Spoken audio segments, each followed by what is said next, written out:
परमात्मा को याद करते हुए मंचासीन राजयोगी वरिष्ठ भाई बहनों को नमस्कार और आप सभी को भारत का अद्भुत वरदान श्रीमद् भगवद गीता के चिंतन माला के इस पावन पर्व पर सामने पाते हुए बहुत अच्छा लग रहा है। दुनिया में शाम होते ही लोग सब टीवी के सामने बैठते हैं और जो अर्थहीन अनर्गल बातों को सुनते हैं और उससे अपना भी मन खराब करते हैं, घर का माहौल भी खराब करते हैं। ऐसे समय पर आप सभी परमात्मा के इस ज्ञान यज्ञ में ज्ञान पान करने, ज्ञानामृत से खुद को भरपूर करने के लिए यहाँ पहुँचे हैं। इसलिए अपने लिए एक बार जोरदार ताली बजा दीजिए। जी हाँ, क्योंकि दूसरों के लिए हम बहुत कुछ करते हैं, लेकिन अपने लिए हम कुछ करें और वो भी आत्मा की उन्नति के लिए कुछ करें, ये बहुत बड़ी बात है। शरीर अच्छा रहे, तंदुरुस्त रहे, इसलिए अच्छा खाते हैं, पीते हैं, व्यायाम करते हैं, जिम में जाते हैं, कसरत करते हैं। लेकिन जब तक हम अच्छा नहीं रहेंगे, अर्थात आत्मा तंदुरुस्त नहीं होगी, तब तक शरीर की तंदुरुस्ती से कुछ नहीं होने वाला है। इसलिए हमारे सनातन संस्कृति में भगवान की स्थापित इस सनातन संस्कृति में कहते हैं, मन एवं मनुष्याणाम कारणम बंध मोक्षयोः। मनुष्य के बंधन और मोक्ष का कारण मनुष्य के खुद का ही मन है। इसलिए हमारे बड़ों ने कहा है, मन जीते जगत जीत। अगर हम मन को जीत लेते हैं तो पूरी दुनिया को जीतना हमारे लिए आसान हो जाता है, कोई बड़ी बात नहीं है। तो चलिए, आज हम जैसे कल हमने और सवेरे भी हमने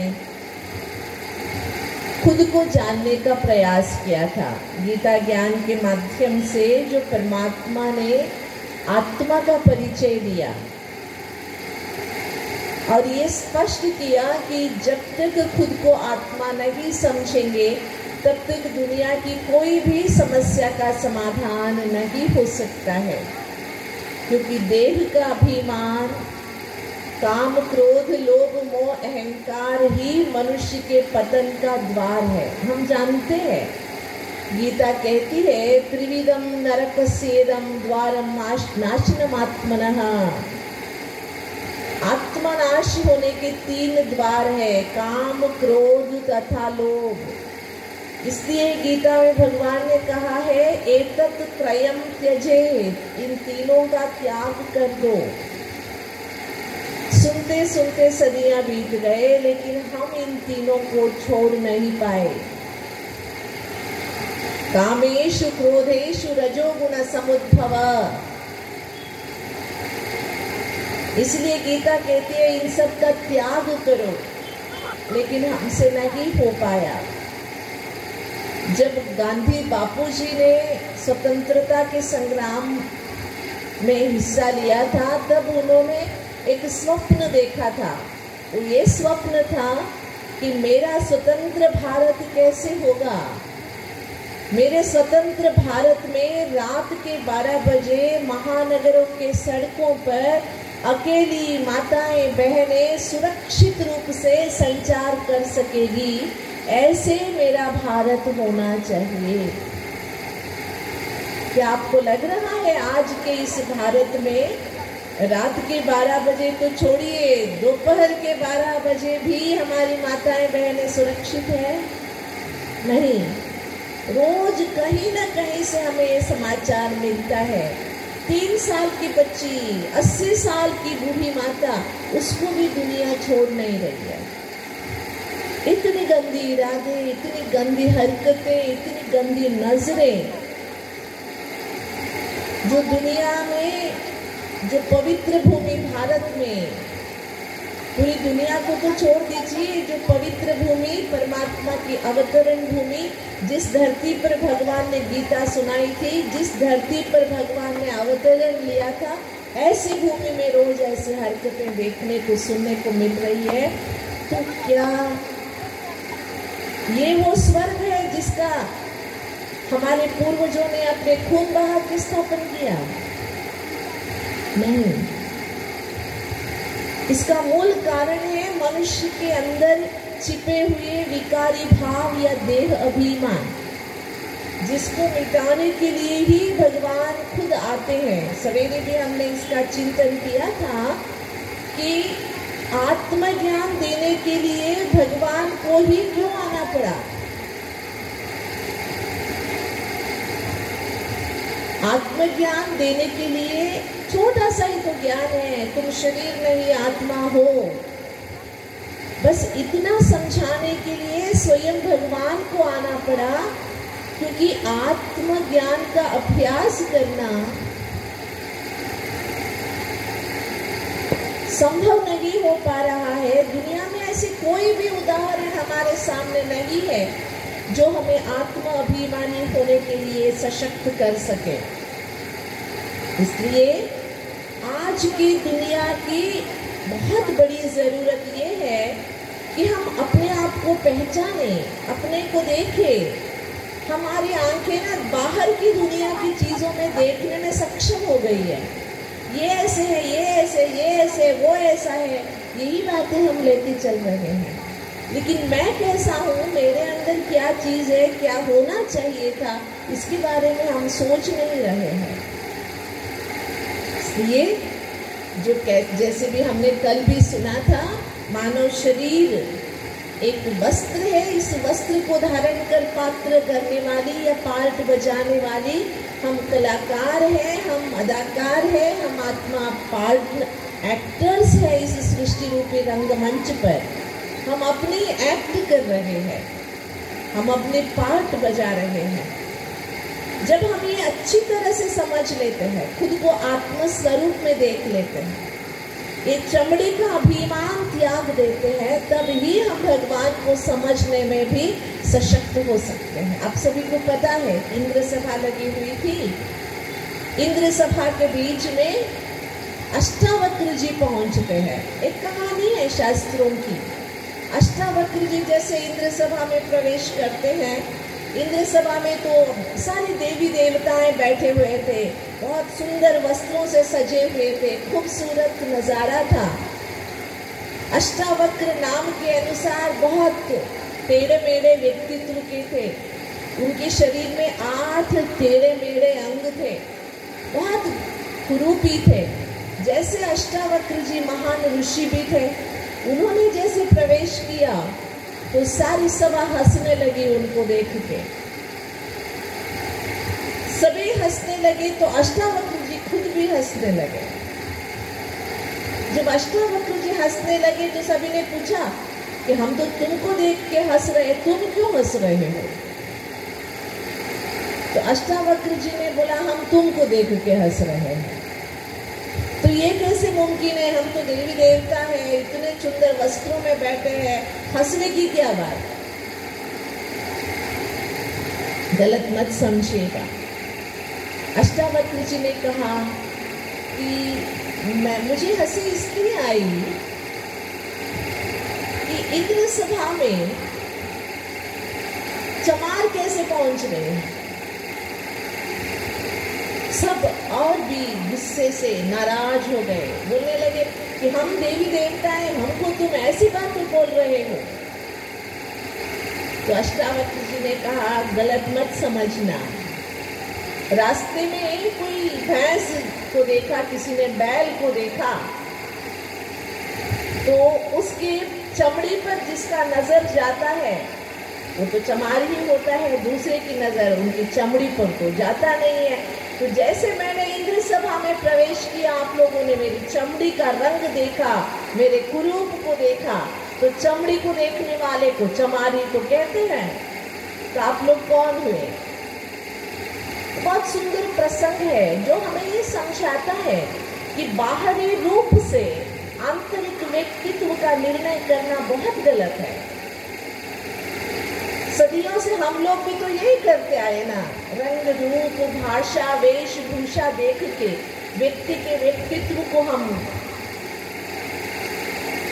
निर्णय करते आए, जो कि गलत है, बिल्कुल गलत है। इसलिए भगवान ने हमें खुद को खुद से मिलाया ना। हम शरीर नहीं आत्मा है। हर शरीर के अंदर शरीर को चलाने वाली एक अद्भुत चेतन सत्ता है, जो प्रकाश स्वरूप है, जो चैतन्य है, जो अविनाशी है। कल मैंने आप सबसे एक प्रश्न भी पूछा था, मंदिरों में जाते हैं तो चप्पल बाहर क्यों छोड़ के जाते, जूते चप्पल? जवाब मिला? किसको भी मिला हो तो जरा हाथ उठाइए। नहीं मिला? अच्छा जी, सोचिए आप, शरीर चमड़ी का बना है, इसके अंदर कितनी गंदगी भरी हुई है, सोच में भी कितनी बुरी सोच हम रखते हैं। ये लेके हम अंदर जा सकते हैं, लेकिन बेचारे जूता जो चमड़ी का भी नहीं है, आजकल चमड़ी का कहाँ पहन रहे हैं हम, फिर भी उसे लेके अंदर नहीं जा सकते। क्यों? गीता में भगवान कहते हैं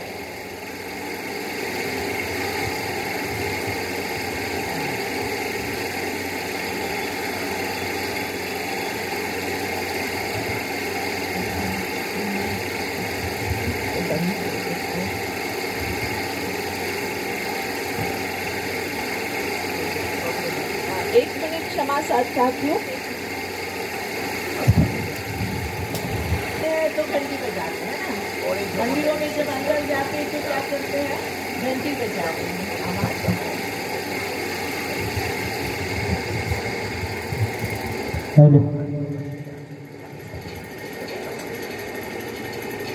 तो ये दो बातों को हम स्पष्ट करते हुए आज जाएंगे आगे। जैसे कि हमने देखा कि भगवान के मंदिरों में जाते समय जूते चप्पल बाहर क्यों रखते हैं? क्योंकि शरीर आत्मा के लिए एक जूता है।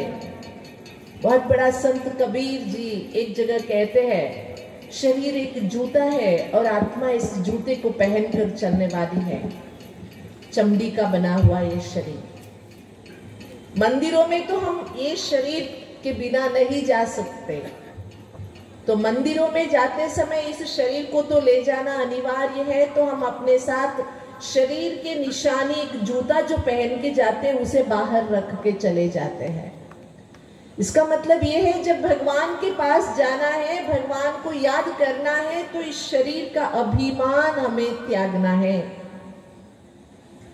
शरीर के अभिमान के साथ अगर हम भगवान को याद करना चाहेंगे तो हमारी याद टिक नहीं सकेगी।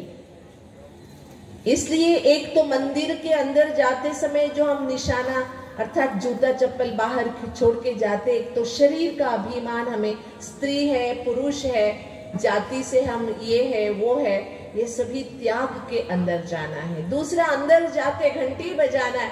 आपने देखा होगा घंटी बजाते ही एक बहुत सुंदर आवाज निकलता है, ओम का। देखा है? घंटी बजाते ढन, घंटी बजते ही ओम का आवाज गूंजता है। ओम का अर्थ है आत्मा। ओम का अर्थ परमात्मा का भी निकलता, अ उ म, 3 अक्षर मिलके ओमकार हो जाता है। अ का अर्थ है आचार, उ से उच्चार, म से मन का विचार।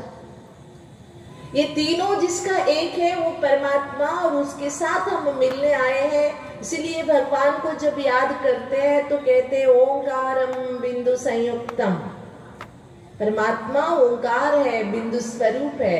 ऐसे परमात्मा के सामने हम नतमस्तक होते हैं। और जब भगवान के सामने हाथ जोड़ते हैं तो दोनों हाथ ऐसे मिलाते और अंगूठा यहाँ लगाते और ऐसे हाथ सिर झुकाते हैं। यहाँ अंगूठा यहाँ लगता है क्योंकि आत्मा का निवास स्थान है, जहां पर आत्मा निवास करती है।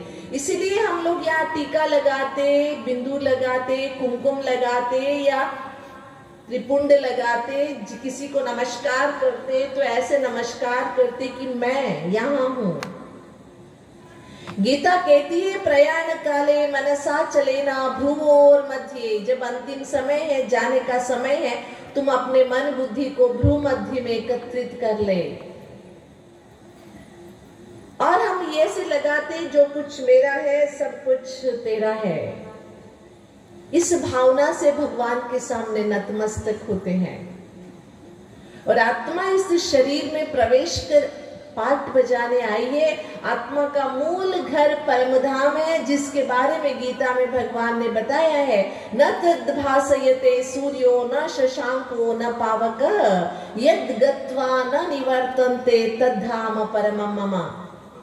जहाँ सूरज चांद की रोशनी नहीं है, जहाँ आग नहीं है, जिस लोक में पांच तत्व नहीं है और जिस लोक में जाने के बाद मनुष्य इस दुख की दुनिया में लौटता नहीं है, वो है मेरा परम धाम। भगवान कहते हैं उस दुनिया से हम भी इस लोक में आए हैं और एक दिन जाएंगे। आते समय हमने किसी को साथ नहीं लाया, जाते समय भी हम किसी को साथ नहीं ले जाते हैं। आए अकेले जाना अकेले, साथ न कोई आए। इस शरीर में प्रवेश करने के बाद रिश्ते नाते जुड़ते हैं। और मुझे एक बात बताइए, हम सब जीते किसके लिए है? हम कहते इनके लिए जीते, इनके लिए जीते, इनके लिए जीते। सच में हम दूसरों के लिए जीते हैं या जीते हम खुद के लिए है? किसके लिए जीते हैं बताइए? हम कहते हैं बाल बच्चों के लिए कमा रहे हैं, हम कहते हैं पति पत्नी के लिए कर रहे हैं, कोई कहते हैं माता पिता के लिए कर रहे हैं। सच में हम किसी के लिए नहीं कर रहे, हम खुद के लिए कर रहे हैं। ये जिंदगी की सच्चाई है। इसलिए जब हम खुद के लिए सब कुछ कर रहे हैं तो मुझे बताइए, ये जो आपने बंगले बनाए, गाड़ी खरीदी है, बैंक बैलेंस बनाया, रिश्ते नाते जोड़े, ये आपके साथ चलते हैं क्या जब आप शरीर छोड़ के निकल जाएंगे? आते हैं? कोई नहीं साथ आता है। खाली हाथ आया जग में, खाली हाथ जाएगा, भरोसा नहीं जीवन का पल में बुझ जाएगा। मैं आपके कालियागंज में पहली बार आई हूँ। समझिए मैं अपने ब्रह्मा कुमारी आश्रम से यहाँ तक चल के आ रही हूँ। आते समय मैंने जो चप्पल जूता पहन रखा है, बीच में कहीं टूट जाता है। अगर आप में से किसी के घर के सामने से मैं गुजर रही हूँ, मेरा जूता टूट जाता है तो मैं आपके घर में रखती हूँ, तो आप रखने देंगे ना कि 1 घंटे के लिए मैं यहाँ रख के जाऊंगी, आपके घर के सामने, वापसी में मैं लेते जाऊंगी, तो आप खुशी से रख लेंगे, कोई बात नहीं, रख लीजिए। लेकिन अगर आपके घर के सामने से गुजरते समय मेरी मृत्यु हो गई, मैं मर गई, माना मेरे शरीर से आत्मा निकल गई, तो क्या मेरे मुर्दे को आप रखेंगे आपके घर में? रखेंगे? नहीं। देखिए हमारे बुजुर्ग कह रहे हैं नहीं। जूता रख सकते हैं, चप्पल रख सकते हैं, लेकिन मनुष्य शरीर मृत्यु के बाद, मतलब आत्मा शरीर से निकलने के बाद 5 मिनट के लिए भी कोई अपने घर में नहीं रखेगा। खुद के घर में भी ज्यादा देर तक नहीं रखेंगे, कहेंगे जल्दी जल्दी उठाओ भाई, बाल बच्चे हैं घर में, है ना। देखिए जब तक आत्मा है इस शरीर का महत्व है। आत्मा निकल गई तो ये शरीर मुर्दा कहलाता है। ये हम सभी को पता है। पता होते भी देह का अभिमान, घमंड, गुरूर कितना है हमें, क्योंकि हम खुद को नहीं जानते, अनभिज्ञ है हम खुद से। तो चलिए, गीता ज्ञान दाता ने कूट कूट कर आत्मा का ज्ञान दिया और आत्मा को स्वधर्म में स्थित होने का लक्ष्य दिया। किस धर्म में? स्वधर्म में। जो हमारे विषय भी है कि धर्म स्थापना पुनः हो, क्योंकि हम सभी स्वधर्म से भटक गए हैं। स्व को ही नहीं जानते तो स्वधर्म को क्या जानेंगे। गीता कहती है श्रेयान स्वधर्मो विगुणः परधर्मात् स्वनुष्ठितात्, स्वधर्मे निधनं श्रेयः परधर्मो भयावह। स्वधर्म में जीना है, स्वधर्म में मरना है। स्वधर्म का मतलब हिंदू मुस्लिम सिख ईसाई बिल्कुल नहीं है। स्व का धर्म, स्व माना मैं आत्मा, मेरा धर्म शांति है, प्यार है, आनंद है, खुशी है, पवित्रता है, ज्ञान है, सुख है, शक्ति है, ये मेरे स्वधर्म है। ओरिजिनलिटीज ऑफ द सोल, आत्मा के मूल गुण हैं जो हम भूल गए हैं। तो अभी हम चाहता है हर कोई है मैं गुस्सा छोड़ूं, हर कोई चाहता है मैं शांति से रहूं, लेकिन रह नहीं पाते हैं। आप सभी को गुस्सा करना आता है ना? कोई महानुभाव बैठे हैं क्या जिसको गुस्सा करना आता है? नहीं हो? है कोई सभा में? अगर है तो हाथ उठाइए जिसने कभी गुस्सा किया ही नहीं हो। हर कोई गुस्सा करता, अलग अलग तरीके से करता है। किसने सिखाया आपको गुस्सा करना? बताइए। माँ बाप ने सिखाया?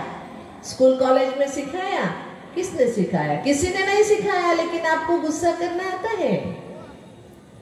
लेकिन शांति में बैठने के लिए हमें ट्रेनिंग चाहिए, सिखाने वाला चाहिए। देखिए दुनिया की विडंबना, जो चाहिए वो हम रह नहीं पाते, जो नहीं चाहिए उसे हम छोड़ नहीं सकते। इसलिए अगर हमें अपने स्वभाव पर काबू रखना है, खुद के स्वधर्म में स्थित होना है, तो भगवान से खुद को जोड़े रखना जरूरी है। अच्छा, गुस्से की बात निकली है तो मैं आपको एक छोटा सा दृष्टांत सुना दूं। ऐसे ही गीता का प्रोग्राम करा रही थी।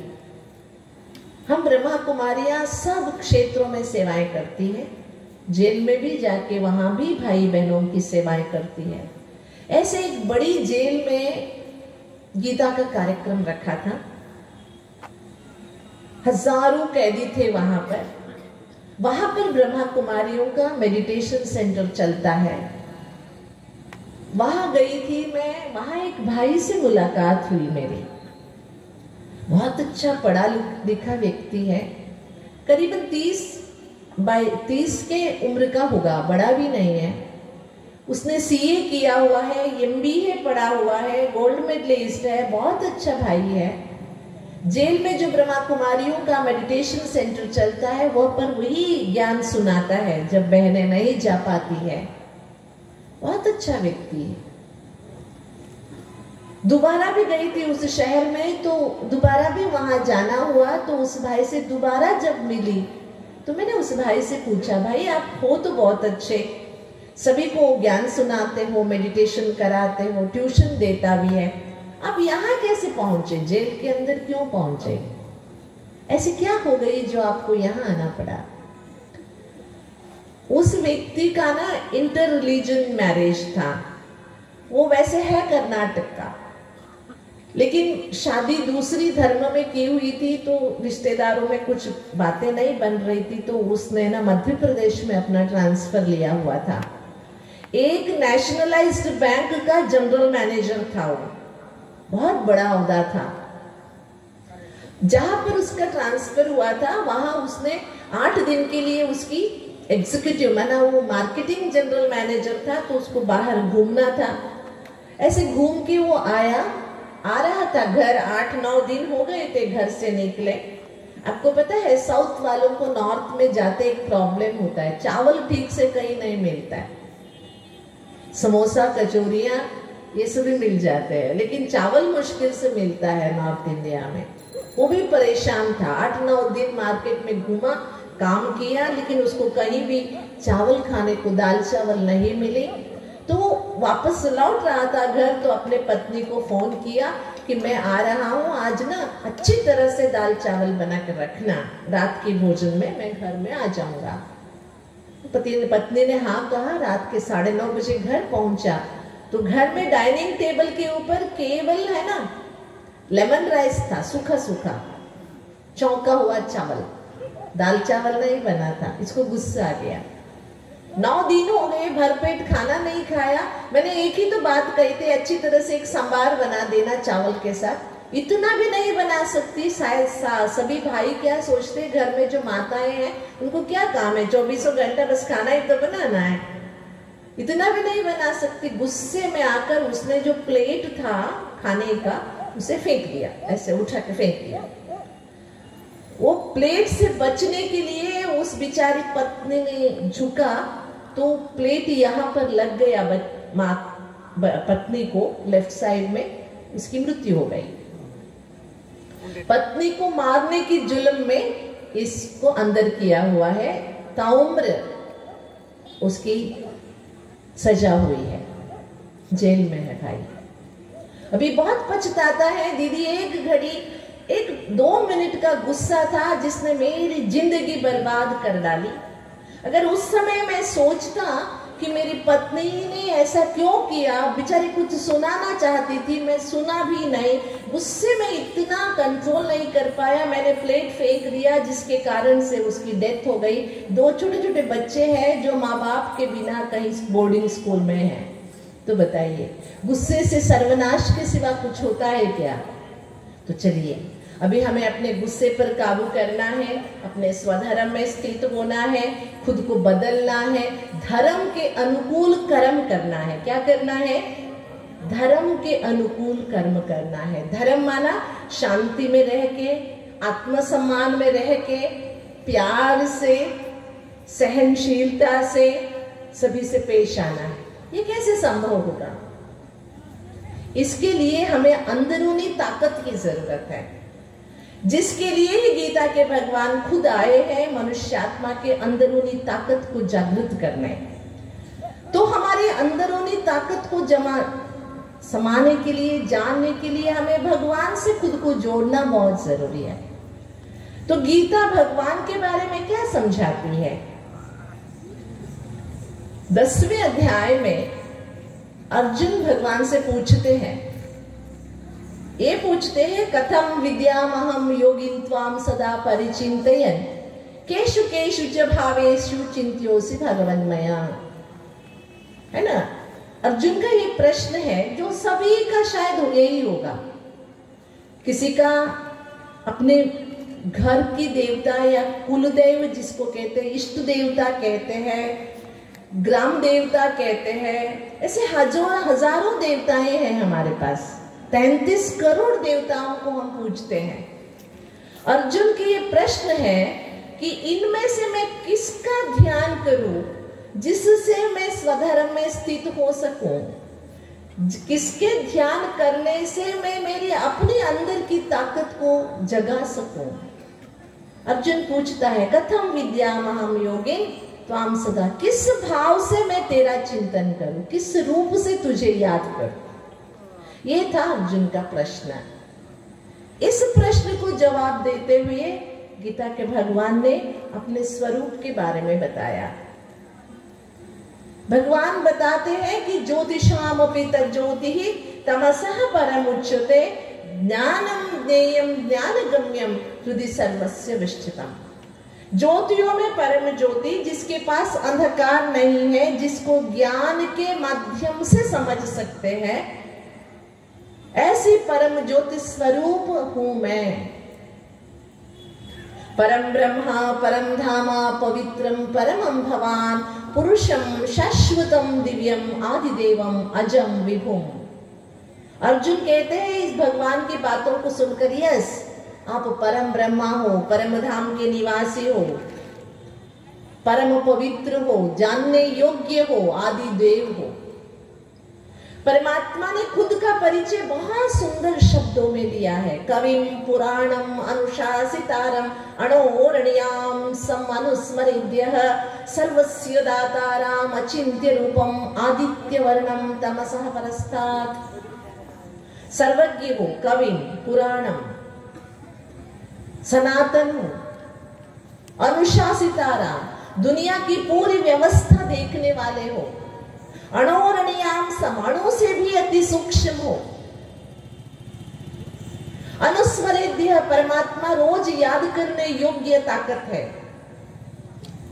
सर्वस्य दाताराम, सबको देने वाले हो, जिसके पास कोई चिंता नहीं, जो चिंतन करने के योग्य है, अचिंत्य रूपम। सूरज जैसे प्रकाशमान हो, आदित्य वर्णम, अंधकार से परे हो, ये परमात्मा का स्वरूप है, जिसके लिए पूरी दुनिया कहती है एकम सत्य विप्राह बहुधा वदन्ति। सत्य एक ही है, पंडित कहते हैं हजार है, लेकिन सत्य एक ही है। एक एव शक्तः साक्षात् चिदानंदमयो विभुः नामानि बहवः सन्ति एकस्य परमात्मना।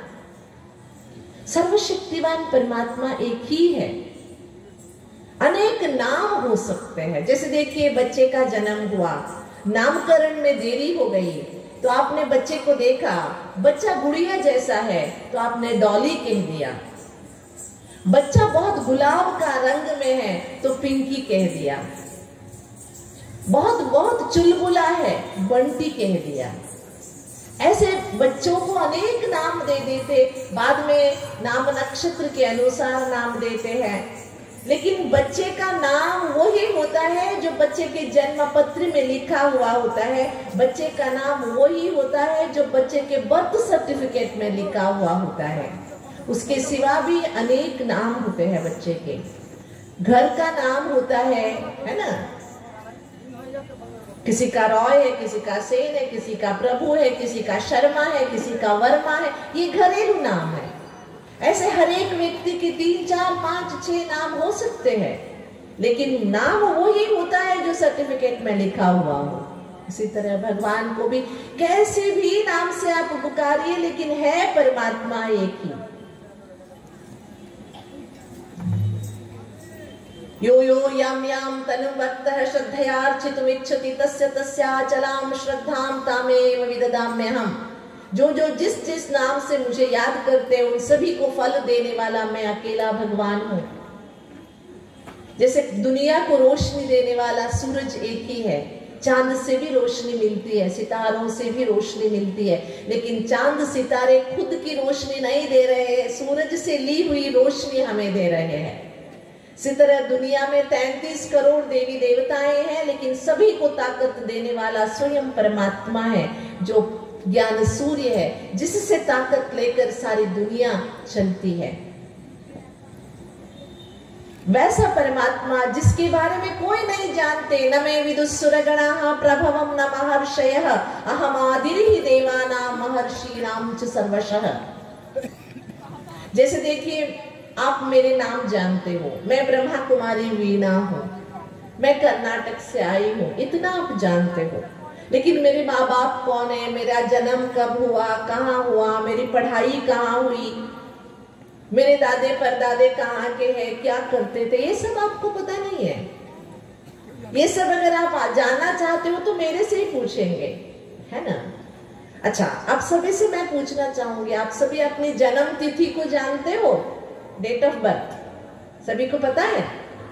आज की दुनिया में तो जानना बहुत जरूरी है, नहीं तो आधार कार्ड के बिना कहीं भी जाना संभव नहीं है ना। सभी को अपनी जन्म तिथि को जानना जरूरी है, सब जानते हैं। अच्छा, फलाने दिन पर समझिए किसी का जन्म फरवरी 12 तारीख को हुआ है ना। अब बताइए, उसी दिन आपका जन्म हुआ, आपने देखा है क्या?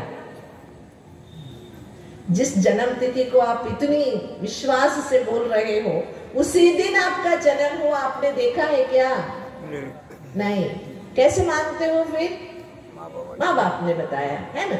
जब हमने अपने जन्म को ही नहीं जाना तो हम अपने भगवान या अपने पिता के जन्म को कैसे जानेंगे? पता है, एक बच्चा आया था मेरे पास एक दिन, छोटा सा था, 10 साल का, अपने माँ बाप की शादी के एल्बम लेके आया था। उसकी तकरार ये थी कि दीदी देखिए, मेरे मम्मी पापा है ना, शादी के दिन मुझे लेके नहीं गए थे, है ना। छोटा सा था, वो समझ नहीं पा रहा था, वो एल्बम लेके आया था, मुझे दिखा रहा है, देखिए दीदी इसमें कहीं भी मैं नहीं हूँ, मम्मी पापा ही दिखाई दे रहे, मैं मुझे छोड़ के शादी में चले गए थे मेरे मम्मा पापा। जबकि हमको पता है ऐसे क्यों है। इसी तरह जब हम खुद को नहीं जानते तो भगवान के बारे में क्या जानेंगे? जब तक वो खुद आके नहीं बताएगा तब तक हम भगवान को जान नहीं सकते।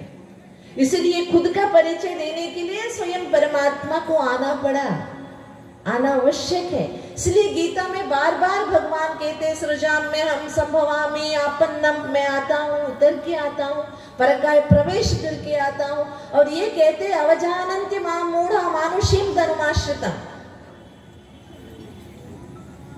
परम भाव अजानन्तो मम भूत महेश्वरम।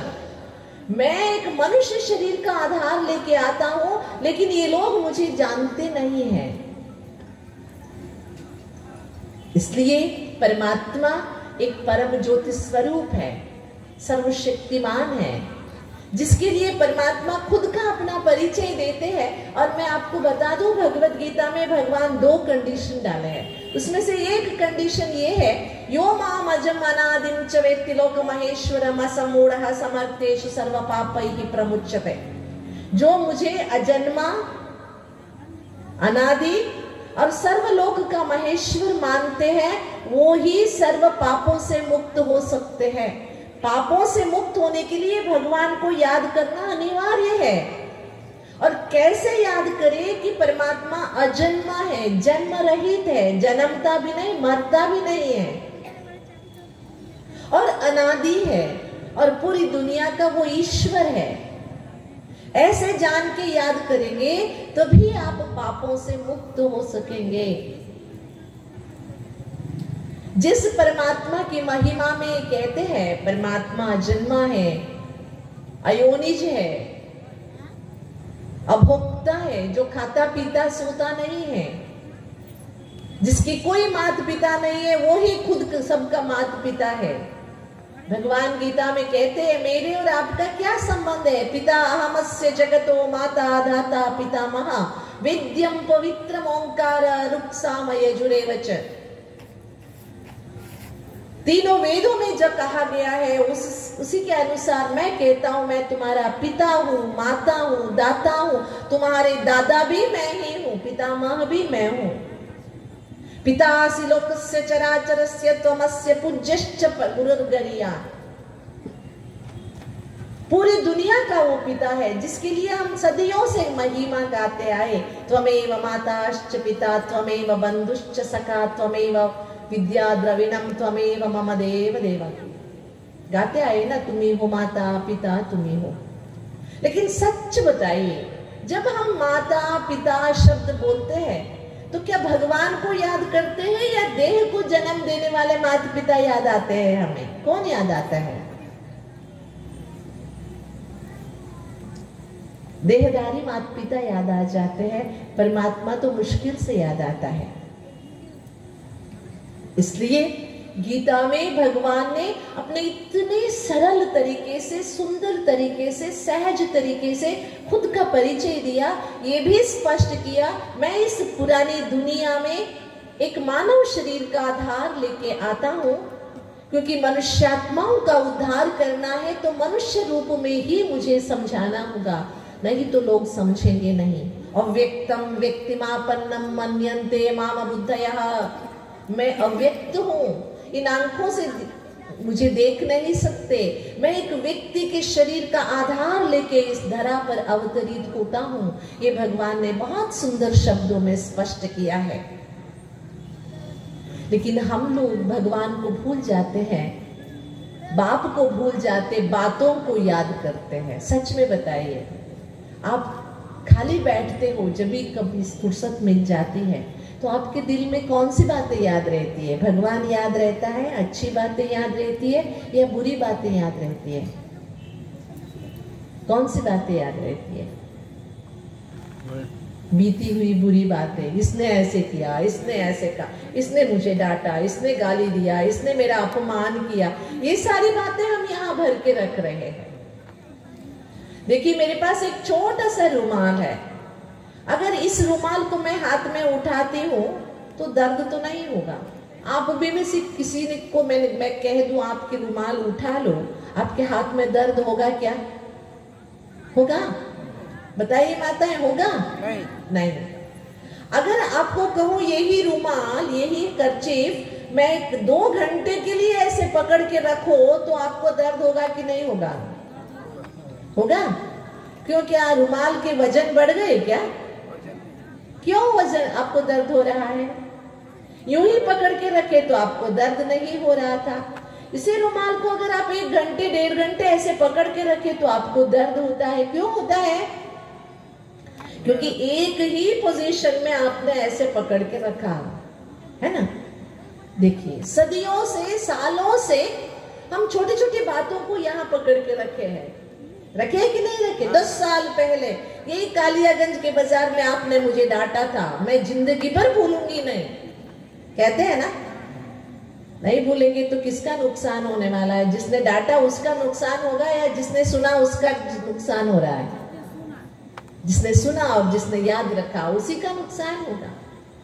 सोचिए, ऐसी कितनी बातें होगी जो हमने अपने हृदय में, दिल में समा के रखा होगा, जिसके कारण से हमें दर्द हो रहा है, हमारा समय नष्ट हो रहा है, हमारी जिंदगी खतरे में है। लेकिन उन बातों को हम छोड़ नहीं पा रहे हैं, अच्छी बातों को पकड़ नहीं पा रहे हैं, बुरी बातों को छोड़ नहीं पा रहे हैं, बीती बातों में डूबे हुए हैं। इसलिए भगवान कहते हैं, जब भगवान से हम बुद्धि का संबंध जोड़ेंगे तभी हम इन बातों को छोड़ सकेंगे। जब हमारे अंदर ताकत आएगी तभी हम इन व्यर्थ बातों से छुटकारा पा सकेंगे। इसलिए गीता ज्ञानदाता गीता में अपना परिचय इतने स्पष्ट तरीके से देते हुए बाद में कहते हैं, ईश्वर सर्वभूतानां हृद्देशे अर्जुन तिष्ठति भ्रामयन् सर्वभूतानि यंत्रारूढ़ानि मायया। सभी के हृदय में प्रेम स्वरूप में रहने वाला परमात्मा पूरी दुनिया को व्यवस्थित रूप से चलाता है। व्यवस्थित रूप से हम मानते हैं कि परमात्मा सबके हृदय में। ऐसे बहुतों ने सोचा है कि भगवान मेरे हृदय में है। भगवान, देखिए, समझिए आपके बेटा अमेरिका में रह रहा है, ठीक है? आप कहते हो हजारों मील दूर है, लेकिन मेरा बेटा मेरे हृदय में समाया हुआ है, सदैव मेरे पास रहता है। आपके हृदय में आपका बेटा समाया हुआ है, इसका मतलब आपने बेटे का कोई फोटो यहाँ चिपकाया नहीं है। आपके हृदय में बेटा समाया हुआ है, इसका मतलब आपके बेटे की याद आपके हृदय में समाई हुई है कि नहीं है? आपके बेटे के प्रति आपका प्यार आपके हृदय में समाया हुआ है। इसी तरह परमात्मा का प्यार हमारे हर एक मनुष्यात्मा के हृदय में छिपा हुआ है। अच्छा, तब से मैं परमात्मा की बातें, भगवान की बातें बोली जा रही हूँ। आप सभी मानते हो कि भगवान है? कौन कौन है मानते कि भगवान है? हाथ उठाइए, मैं देखूंगी कालियागंज में कितने लोग हैं जो भगवान के अस्तित्व को मानते हैं। बहुत अच्छा, बहुत अच्छा। अपने दाएं हाथ आगे बढ़ाइए, राइट हैंड, दाएं हाथ आगे बढ़ाइए, सभी बढ़ाइए बढ़ाइए, पीछे लीजिए, पीछे लीजिए। वाह वाह वाह वाह वाह। एक बार अपने लिए शाबाशी दे दीजिए, क्योंकि आप भगवान को मानते हो, ठीक है? मैं अपने जीवन की एक घटना सुनाती हूँ आपको। हम जब स्कूल में पढ़ रहे थे, हमारी एक गणित के मास्टर जी हुआ करते थे, मैथ गणित के मास्टर जी। हाई स्कूल में थे हम लोग, 8वीं से पढ़ा रहे थे वो हमें। वो मास्टर जी बहुत अच्छी तरह से मैथ सिखाते थे, हमें गणित सिखाते थे। हमारे क्लास में हम 90 स्टूडेंट्स थे, 90 स्टूडेंट्स ए बी सेक्शन में। एक भी बच्चा मैथ में फेल नहीं होता था, इतना अच्छी तरह सिखाते थे। लेकिन हमारे मास्टर जी की एक प्रॉब्लम थी कि वो भगवान को नहीं मानते थे। रोज क्या करते थे पता है? एक हाई स्कूल में एक पीरियड जो होता है एक सब्जेक्ट का 45 मिनट का होता है ना? 45 मिनट में 40 मिनट सिखाते थे, 5 मिनट हर दिन हर रोज ये कहते थे कि भगवान नहीं है। रोज सुनाते थे। वो कैसे सुनाते थे पता है? स्कूल, आप याद कर लीजिए, एक क्लासरूम कैसे होता है? डेस्क बेंच, सामने एक छोटा सा स्टेज होता है, उसके ऊपर टेबल कुर्सी और एक बोर्ड होता है। बोर्ड में लिखने के लिए चॉक पीस और पोंछने के लिए डस्टर। इतना तो होता ही है हर क्लासरूम में। हमसे प्रश्न करते थे मास्टर जी, बच्चे आपको बोर्ड दिखाई दे रहा है? Yes sir. कैसे है? काला है सर। बच्चे आपको टेबल दिखाई दे रहा है? Yes sir. कितने पैर है पैर टेबल के? How many legs for this table? 4 sir. अच्छा, कुर्सी दिखाई दे रहा है? Yes sir. किस से बनी हुई है? लकड़ी से सर। ऐसे प्रश्न पूछने के बाद कहते थे भगवान है क्या? जी सर। दिखाई दे रहा है क्या? No sir. Then there is no god. भगवान नहीं है। समझ में आया? उनका एक तरीका था, जो दिखाई देता है वो है, भगवान दिखाई नहीं दे रहा है इसका मतलब भगवान नहीं। ठीक है, जैसे मैथ्स का प्रॉब्लम होता है ना, a × b = ab, इसी तरह भगवान के लिए उन्होंने एक फॉर्मूला बनाया हुआ था। दिखाई दे रहा है मतलब है, नहीं दिखाई दे रहा है मतलब नहीं है। हम छोटे छोटे बच्चे थे, मास्टर जी से कौन आर्ग्यूमेंट करे, कोई नहीं बात करता था, चुपचाप सुन लेते थे। हमारी 8वीं पूरी हो गई, 9वीं पूरी हो गई, अब 10वीं में जाने वाले थे, हम बड़े बच्चे बन गए थे स्कूल के। एक स्पेशल क्लास रखा हुआ था जिसको ब्रिज क्लास कहते हैं। ब्रिज क्लास माना 9th और 10th दोनों के बीच का एक क्लास था। पूरे 90 स्टूडेंट्स बैठे हुए थे, एक हॉल में क्लास रखा था। 3 घंटे का क्लास लिया मास्टर जी ने। क्लास पूरा हो गया तो हमारे क्लास में एक छुटका था, देखने में छोटा, हमारे क्लास का। 2 सालों में कभी भी उसने एक भी मास्टर जी के प्रश्न का जवाब नहीं दिया था। उस दिन उठ के आया वो, ये बोलते हुए मास्टर जी मैं 2 मिनट बोलना चाहता हूँ। मास्टर जी ने सोचा शायद ये धन्यवाद देने के लिए आया है, स्पेशल क्लास था तो धन्यवाद देने के लिए आया होगा। कहा हाँ बोलो। वो शुरू हो गया, वो बोलने लगा। आप सभी को दिखाई दे रहा है हमारी मास्टर जी? जी। मास्टर जी बहुत अच्छे हैं हमारी? यस।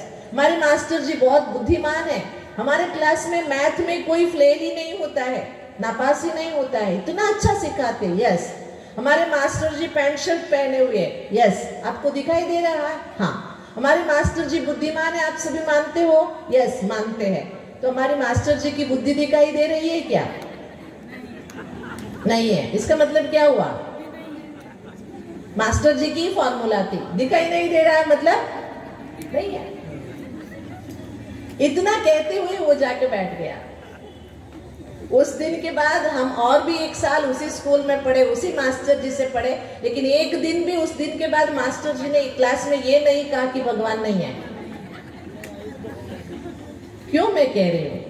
अभी मुझे गुलदस्ता दिया गया, इसमें फूल है, सुगंधराज है, बहुत अच्छी खुशबू है। फूल की जो खुशबू है वो दिखाई नहीं देती है, उसे सूंघने से पता चलता है कि इसकी खुशबू है कि नहीं है ना। मोगरा है, चंपा है, उसे सूंघने से, उसकी खुशबू से आप पता लगा सकते हैं, देखने से नहीं। ऐसे भगवान को भी इन आंखों से देख नहीं सकते, लेकिन जान सकते हैं। जान सकते हैं कि नहीं? गीता में भगवान यही कहते हैं, न तु माम शक्य से दृष्टुम अनेनैव स्वचक्षुष दिव्यम ददामि ते चक्षु पश्य मे योगमैश्वरम। न तु माम शक्य से दृष्टुम, तुम अपने आंखों से मुझे देख नहीं सकते हो। मुझे देखने के लिए मैं तुम्हें एक दिव्य नेत्र प्रदान करूंगा, दिव्य चक्षु प्रदान करूंगा। आप में से कोई है जिन्होंने 3D फिल्म देखा हो? सिनेमा 3D फिल्म आते हैं ना, जैसे जुरासिक पार्क था, बाहुबली था, ये सब 3D फिल्म थे। देखा है आप लोगों ने? देखा है। जब हम थिएटर में जाते हैं फिल्म 3D फिल्म देखने, वहां पर एक चश्मा देते हैं, है ना, 3D फिल्म देखने के लिए। उस चश्मे को पहन के देखो, तभी लगता है कि मैं भी उसके बीच में बैठा हूं, चारों ओर फिल्म चल रहा है। देखा है ना? इसी तरह क्या भगवान को देखने के लिए भी भगवान कोई चश्मा देता है क्या? देता है? तो कैसे देखेंगे भगवान को? भगवान ने तो कहा है दिव्य चक्षु प्रदान करूंगा, दिव्यम ददामि ते चक्षुः, दिव्य नेत्र प्रदान करूंगा। कौन सा है वो? वो है ज्ञान चक्षु। कौन सा है? ज्ञान नेत्र, जिसके लिए तीसरी आंख कहते हैं। न हि ज्ञानी न सदृशम पवित्रमिह विद्यते। ज्ञान के समान पवित्र चीज कोई नहीं है। ज्ञान के माध्यम से हम भगवान को जान सकते हैं, पहचान सकते हैं। ज्ञान ही वो ताकत है जिसके द्वारा हमारी आंख जो बंद है वो खुल सकता है। अंतर की आंख जो है वो बंद हो गई है, अज्ञान के कारण धूल जमा हो गया है। उसे साफ करने के लिए ज्ञानामृत की जरूरत है। पानी में धोने से शरीर स्वच्छ होता है, आत्मा को धोने के लिए ज्ञानामृत की जरूरत है, जो भगवान ही हमें दे सकते हैं। इसलिए भगवान ने गीता में प्रॉमिस किया है, मैं तुम्हें तीसरा नेत्र दूंगा। जो कल हमने सुना आत्मज्ञान की बातें, यह है तीसरा नेत्र। जब हम खुद की आंख खोलते हैं, आप मुझे बताइए, शाम होते ही, सवेरा होते ही हम अपने घर के मंदिर में दिया बाती करते हैं ना, दिया जलाते हैं। भगवान के सामने दिया बाती करना अवश्य है, नहीं करते हैं तो मानते कुछ बुरा हो जाएगा। अब बताइए, दिया बाती किसके लिए करते हैं? भगवान के लिए करते हैं या खुद के लिए करते हैं? किसके लिए? भगवान के लिए। अरे बाप रे, भगवान को अंधकार होता है क्या? भगवान के पास कभी रात होती है क्या? अंधेरा किसके पास है? भगवान के पास है या हमारे पास है? अज्ञान, अन्याय, अधर्म, अशांति, ये सभी भगवान के पास है या हमारे पास है? तो किसके लिए रोशनी की जरूरत है? हमारे लिए। जब तक रोशनी नहीं होगी तो हम भगवान को देख नहीं सकेंगे। बाहर की रोशनी तो एक कारण है, लेकिन रोशनी यहाँ चाहिए। कहाँ चाहिए? आत्मा के अंदर की रोशनी को जगाना है, अपने अंदर की रोशनी को जगाना है। वो ज्ञान से ही संभव है। जो सर्वशक्तिमान पिता परमात्मा है, उस परमात्मा को पहचानने के लिए खुद के अंदर की रोशनी को जगाना बहुत जरूरी है। यह अंधेरा है। हम बाहर देखना सीख लिए, लेकिन अंदर देखने में सक्षम नहीं है। सभी की कमियां नजर आ रही है, खुद को नहीं देख पा रहे हैं। हमारे चश्मे की प्रॉब्लम है, अंदर नहीं देख सकते। वो चश्मा कौन देगा? भगवान। जब हम खुद को जानेंगे कि हम एक आत्मा है, हमारे अंदर सब कुछ है, खुद को जब पहचानेंगे तब हम दूसरे को भी पहचान सकते हैं। तभी जब हमारे अंदर की आत्मा की आंख खुलती है, तब हम यथार्थ रूप से परमात्मा से भी मिलन बना सकते हैं। इसलिए ज्ञान का सागर परमात्मा इस धरा पर अवतरित इसलिए होते हैं क्योंकि मनुष्यात्मा कोई भी नहीं है ऐसा मनुष्य जो खुद को पहचानता हो। किसी से पूछो आप कौन हो, कहेंगे फलाने का बेटा है, फलाने का पोता है, मैं जज हूँ, इंजीनियर हूँ, डॉक्टर हूँ। अरे भाई तुम कौन हो ये तो बताओ, ये सब औहदे हैं। कौन हो तुम? मैं कहने वाली बकरी तो नहीं हो। कौन हो तुम? नहीं जानते, हम नहीं जानते। आजकल कॉर्पोरेट लैंग्वेज में कहते हैं इसको आइडेंटिटी क्राइसिस। जानते हो मैं कौन हूं? अहंकार में मनुष्य बोलता है जानते हो मैं कौन हूं। अरे खुद को तो जानो ना, दूसरे बाद में जानेंगे। खुद को तो जानो कि हम कौन हैं, हम क्यों यहां हैं। जब तक खुद को नहीं जानेंगे, खुद को नहीं पहचानेंगे, खुद को नहीं समझेंगे, तब तक हम परमात्मा के पास भी यथार्थ रूप से पहचान लेके पहुंच नहीं पाएंगे। देखिए दुनिया में अनाथ बच्चे हजारों हैं। हम और आप सभी जानते हैं कि अनाथ बच्चों के भी माता पिता है। माता पिता के बिना कोई बच्चे जन्म नहीं ले सकते, लेकिन वो अनाथ बच्चे जैसे उनको अपने माता पिता का परिचय नहीं है, वैसे हम भी इस दुनिया में जन्म तो ले लिए, लेकिन हमको भी अपने परिचय नहीं है और अपने माता पिता का भी परिचय नहीं है। हम ये तो मानते हैं कि एक भगवान है, लेकिन वो एक भगवान कौन है, वो हमारा क्या लगता है और कब हमसे मिलेगा, ये हम नहीं जानते, क्योंकि हम अपने चमड़ी के आधार से अपने को पहचानते हैं। इस चमड़ी में छिपे हुए चमकते हुए आत्मस्वरूप को हम नहीं जानते। आजकल हम क्या देख रहे हैं दुनिया में? आत्मविश्वास की कमी। आजकल युवाएं इतनी आदतों के मजबूर क्यों हो रहे हैं? छोटी छोटी बातों के लिए घर छोड़ के क्यों भाग रहे हैं? नशा क्यों कर रहे हैं? क्यों खुशी नहीं है हर किसी के पास? सब कुछ होते हुए नींद के लिए गोलियां क्यों खा रहे हैं मनुष्य? क्योंकि खुद से अनभिज्ञ है, खुद से दूर है, परेशान है। इसलिए ये सारी परेशानियां तब मिटेगी जब हम खुद को सही तरीके से पहचानेंगे, आत्मस्वरूप में स्थित हो सकेंगे और परमात्मा के साथ संबंध जोड़ सकेंगे। इसलिए उस पिता परमात्मा जो एक ही है, जो सर्वशक्तिमान है, देखिए गलत मत समझना, लेकिन सच्चाई एक है। एक बहुत बड़े संत थे, वे संत वाराणसी काशी यात्रा के लिए निकले, बनारस पहुंचे। उनके साथ में कई भक्त लोग भी गए हुए थे। जो भी बनारस जाता है, काशी जाते हैं, तो सभी का एक ही लक्ष्य होता है कि गंगा स्नान कर ले, है ना। तो सभी भक्तों ने कहा चलो यहाँ तक आए हैं तो गंगा स्नान भी कर लेते हैं।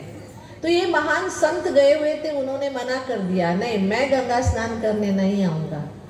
भक्तों ने बहुत समझाया, इधर तक आए हो तो गंगा में नहा लो, पाप धुल जाएंगे। संत माने नहीं।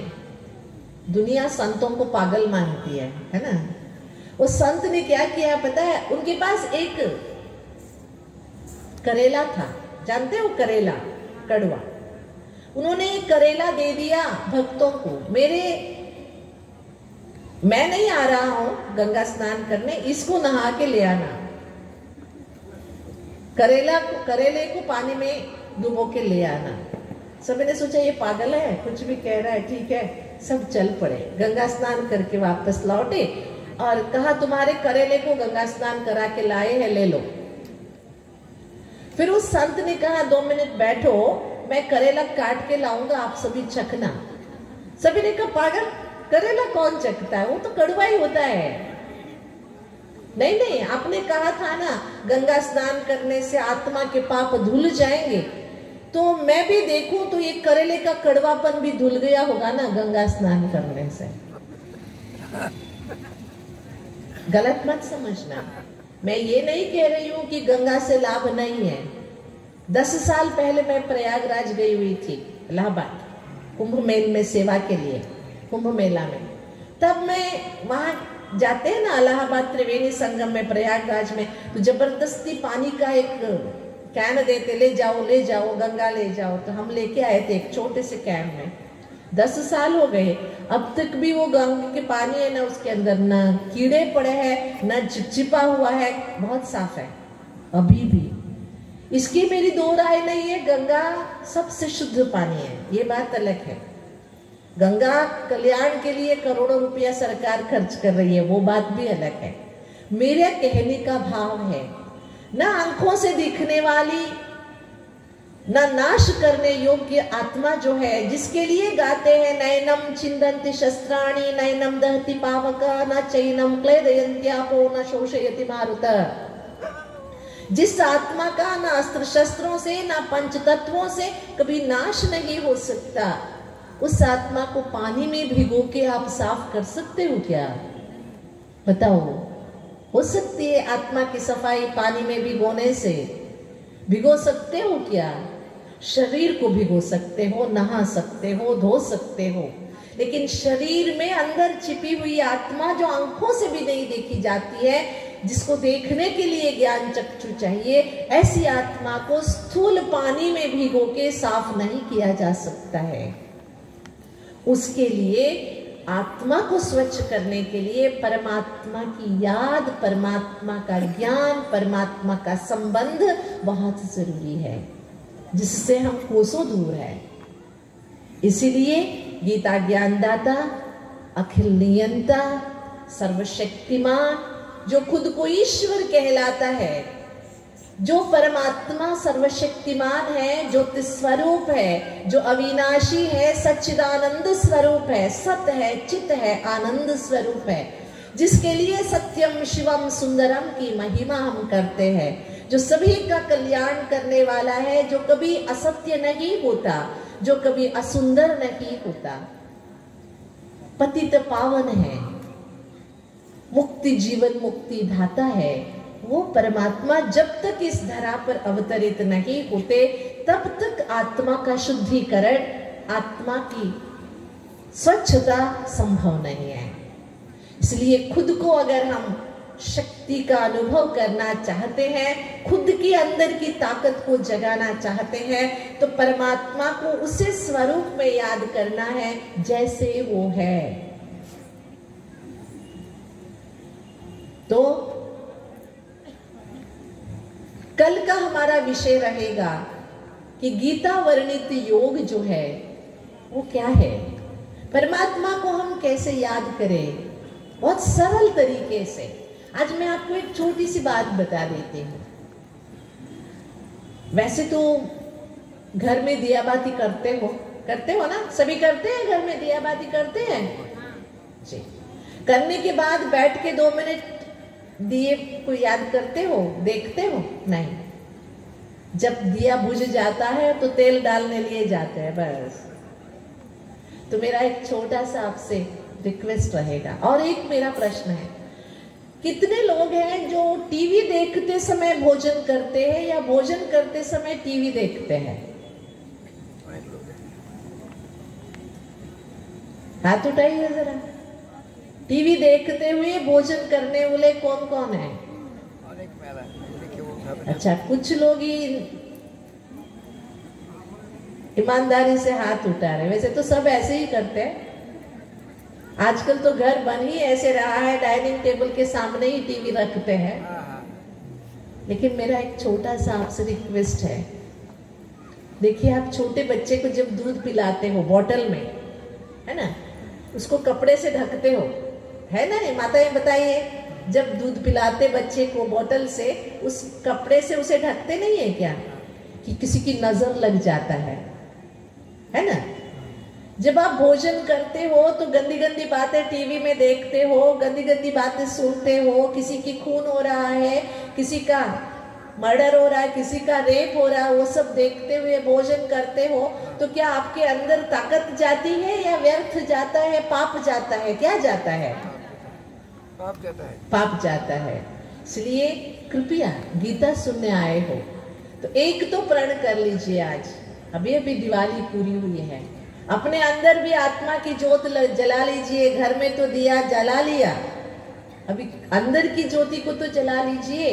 और एक छोटा सा प्रण कर लीजिए कि खाना खाते समय, भोजन करते समय टीवी नहीं देखना है। हो सकता है 10 मिनट, सवेरे, दोपहर और रात, 10-10 मिनट तो भोजन खाते हैं, उतने समय बिना टीवी देखे खुशी से भोजन कर सकते कि नहीं कर सकते? बताइए मुझे। कर सकते हैं? कौन कौन समझते कर सकते हैं? कर सकते हैं। मेरा रिक्वेस्ट रहेगा, क्योंकि आप जैसे करेंगे आपको देख के आपके बच्चे भी करेंगे। आपकी कही हुई बातें बच्चे छोड़ देते हैं, लेकिन आपकी की हुई बातें बच्चे कभी भूलते नहीं हैं। तो एक नियम बना लीजिए, घर में खाना खाते समय टीवी बंद। हो सकता है ना? 10 मिनट में दुनिया इधर से उधर नहीं होने वाला है, ठीक है? क्योंकि आज हर किसी को पॉजिटिव एनर्जी की जरूरत है, सकारात्मक शक्ति की जरूरत है, धनात्मक शक्ति की जरूरत है, जो टीवी के द्वारा मिल नहीं रहा है। देखिए, हमारे बचपन में किसी की रिश्तेदारों की मृत्यु होती थी तो उन दिनों टेलीग्राम आता था घर में, किसी की मृत्यु हो गई है तो हम लोग टेलीग्राम लेने में डरते थे, क्योंकि हमारी दादाजी का एक नियम था, कोई टेलीग्राम लेता है, मृत्यु के समाचार है, तो जाके नहाना पड़ता था। मैं सोचती हूँ अगर अब हमारे दादाजी होते तो रोज पता नहीं कितने बार नहाना पड़ता, क्योंकि टीवी में एक व्यक्ति को कितने बार मारते हैं बताइए? वही दिखाते तो कितने बार नहाना पड़ता है। इसलिए अगर अंदर से परिवर्तन चाहते हैं तो 2 बातें पक्का कर लेंगे। एक, दिया बाती करते हैं तो 2 मिनट दिए के सामने बैठिए, सोचिए कि अंदर भी एक दिया है जो बिना तेल के घी के जल रहा है। ये बाहर का दिया है, अंदर भी एक रोशनी है जिससे पूरा शरीर चल रहा है। उस दिए को खुले आंख से देखते बैठेंगे ना, तो मैं आपको प्रॉमिस करती हूँ, अगर आप 1 महीना लगातार दिए के सामने बैठ के दीप ध्यान का अभ्यास करेंगे तो आपके मन की ना 75% परेशानियां कम हो जाएगी। 75% tension will go out from yourself. सच में दीप ध्यान करने से। दूसरा, खाने खाते समय दाता भगवान को धन्यवाद दीजिए कि आज खाने के लिए रोटी मिली, थैंक यू। आज आपने जो खाना दिया, धन्यवाद। क्योंकि जिनके पास पैसे हैं उनको खाना मिलेगा ये कोई गारंटी नहीं है, और सोना पैसा हम खा नहीं सकते, खाना ही खाना पड़ता है। और कई लोग हैं जिनको खाया हुआ खाना हजम भी नहीं होता है। हम वो भाग्यशाली है जो हम खाते हैं वो आराम से हजम हो रहा है। तो किसका धन्यवाद करना चाहिए? जिसने खाना दिया, जिसने हजम होने की ताकत दी। ऐसे भगवान का धन्यवाद करते हुए जब हम खाना खाएंगे तो उस खाने का डबल प्रॉफिट होगा। एक तो शरीर को न्यूट्रिशन मिलेंगे, साथ में मन को भी ताकत मिलेगा। तो कर सकते हैं ना? इतना करके आइए, तभी हम कल जो गीता ज्ञान में गीता ज्ञानदाता परमात्मा ने बातें राजयोग की सिखाई है, वो बातों को हम सही तरीके से समझ सकते हैं। हमने खुद को जाना, हमने भगवान को जाना। एक ही भगवान है, ज्योति स्वरूप है, परम ज्योति स्वरूप है, ईश्वर है। उसको साकार स्वरूप में आप कुछ भी नाम दे दीजिए, लेकिन असल में वो एक परब्रह्म स्वरूप है। उस परमात्मा के साथ हमारा रिश्ता है, बहुत पुराना रिश्ता है, शाश्वत संबंध है। उस शाश्वत संबंध से हम उसे कैसे जाने, पहचाने और याद करें, वो कल हम सुनेंगे। इसके लिए छोटा सा हम अभ्यास करके आएंगे कि आज रात के खाते समय हम टीवी ऑफ करके खाना खाएंगे। ठीक है? छोटा सा, ये अपने लिए हम करेंगे, दुनिया के लिए नहीं। अगर आपने 10 मिनट टीवी नहीं देखा तो कोई चैनल बंद नहीं होने वाला है, किसी को नुकसान नहीं होने वाला है, उल्टा फायदा ही होगा। ठीक है ना? मंजूर है? ठीक है। अभी हम 5 मिनट, आगे का कुछ भी होने के पहले हम 5 मिनट भगवान का धन्यवाद करेंगे। करेंगे? हाँ। जिसने मुझे बोलने की ताकत दी, जिसने आपको सुनने की ताकत दी, जिसके ज्ञान से हम और आप लाभान्वित हुए हैं, उस भगवान का हम धन्यवाद करेंगे। सीधा बैठेंगे, सभी सीधा बैठिए। ओम का उच्चारण करेंगे 3 बार। ठीक है?